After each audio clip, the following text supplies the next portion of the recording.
की मायबाप हेच देवाचं स्वरूप आहे आणि त्यांना सोडून जर आपण दुसरीकडे जात असेल, कारण आजकाल युवा मंडळीचं जास्त ट्रेंड कोणतं चाललंय, हम दो हमारे दो माँ बाप को फेक दो, मतलब हम जाएंगे रामेश्वर काशी और घर में माँ बाप उपाशी. घरच्या देवाला उपाशी मारून तिकडं किती जरी देव देव केलं तरी आपल्याला भगवंत पावायचे नाही. म्हणून त्यांनी सांगितलेलं आहे की आपण काय करायला पाहिजे, आपण आपल्या आई वडिलांची सेवा करायला पाहिजे. बघा 100 रुपये इन्व्हेस्टमेंट करायची म्हटलं तरी आपण 10 जागेवर विचारतो तू केले होते, तुझा सक्सेस झाले का. तर आपलं आयुष्य जर मायबापाच्या सेवेमध्ये इन्व्हेस्टमेंट करायची म्हटलं तर कुण केलं हा प्रश्न आपल्याला येतो. तेव्हा त्यांनी सांगितले पुंडलिके काय केले, परब्रह्म उभे केले. अहो त्या परब्रह्माला उभं करण्याची ताकद हे आई वडिलांच्या सेवेमध्ये आहे. आता बऱ्याच जणांना प्रश्न पडला असेल की आम्ही आत्तापर्यंत केली नाही आणि आता केल्यानंतर आम्हाला फळ लाभल का.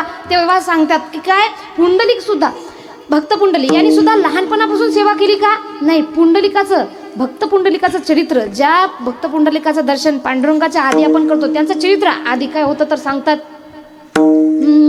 आई बापाच्या गळ्यात दोरी.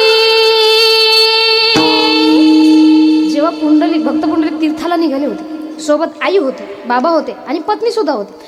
आता भक्त पुंडलिकांनी विचार केला की सर्वजण चालत आहो, चालताना आई वडील थकले आणि पत्नी सुद्धा थकली. पत्नी थोडीशी लाडकी होती. आई वडील म्हणाले पुंडलिका काय दुखतायत रे, आता आमच्याच्यानं चालणं होणार नाही. तेव्हा त्यांनी सांगितले की ठीक आहे मी तुम्हाला उचलून घेऊ, पण यामध्ये पत्नी सुद्धा म्हणाली आहो ऐका ना, माझे भरपूर पाय दुखत आहेत, माझ्याच्यानं काय चालणं होणार नाही. हळू आवाज जात बोलला म्हणजे समोरचा फसला.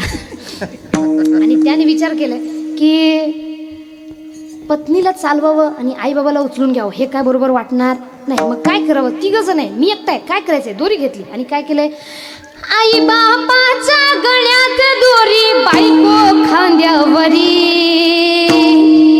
बायको खांद्यावरी निघाला पुंडलिका तीर्थ करी, बायको खांद्यावरी निघाला पुंडलिका तीर्थ करी, बायको खांद्यावरी निघाला पुंडलिक तीर्थ करी, बायको खांद्यावरी निघाला पुंडलिक तीर्थावरी. हो आई बापाच्या गळ्यात दोरी, आई बापाच्या गळ्यात दोरी, बायको खांद्यावरी, बायको खांद्यावरी निघाला पुंडलिक तीर्थावरी, बायको खांद्यावरी निघाला पुंडलिक तीर्थावरी, बायको खांद्यावरी निघाला पुंडलिक तीर्थावरी, बायको खांद्यावरी निघाला पुंडलिक तीर्थावरी.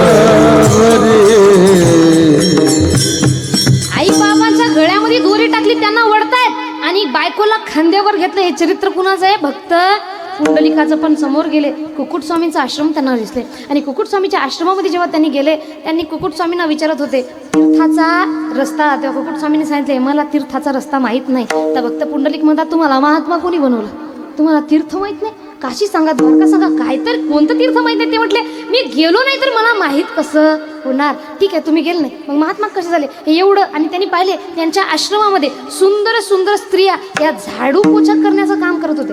म्हणजे आश्रमाला साफ करण्याचं काम सुंदर सुंदर स्त्रिया करत आहेत. हिरोन्या नाही अप्सरांना सुद्धा लाजवेल एवढी सुंदर त्या महिलांमध्ये, आणि त्या महिला इथे झाडू पोछा करण्याचं काम करतात. पुंडलिकाने पाहिले आणि कुकुट स्वामींना विचारले अहो स्वामी तुम्ही कधी तीर्थाला गेले नाही, एवढं तुमचं आलिशान तुमचं सुंदर असा आश्रम आहे आणि या एवढ्या सुंदर सुंदर स्त्रिया तुमच्या इथे झाडून काढण्याचं काम करत आहेत, झाडझूड काढण्याचं काम करत आहेत, आणि हे कशामुळे त्यांनी सांगितलंय पुंडलिका यांना काय साधारण समजू नको. या स्त्रिया म्हणजे साधारण स्त्रिया नाही, या नद्या आहेत, नद्या गंगा जमुना सरस्वती या 3 नद्या आहेत जे आमच्या आश्रमामध्ये साफसफाई करत आहेत. आणि पुढे त्यांनी सांगितलंय हे सगळं तू सुद्धा करू शकतो. काय करायचंय, आपल्या आई वडिलांची सेवा कर, आणि ज्यांनी सेवा केली नाही त्याला किती नरक यातना होतील त्याची काही गती नाही. त्याच्या डोळ्यामध्ये अश्रू आले.